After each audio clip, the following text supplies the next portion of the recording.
Satu lagi restoran yang berkonsepkan kopitiam akan dijadikan franchise tidak lama lagi.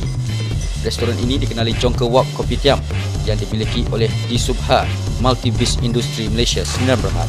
Buat masa ini, Jongke Wok Kopitiam mempunyai 2 cawangan, iaitu di Maidan Mall Melaka manakala sebuah lagi di KLIA. Jongke Wok Kopitiam telah ditubuhkan sejak 5 tahun lalu, manakala di KLIA telah beroperasi 3 tahun serta mendapat sambutan yang luar biasa. Menurut pemiliknya, Haji Abdul Halim alias, konsep franchise yang akan diwujudkan nanti mengikut corak serta operasinya seperti mana yang di KLIA.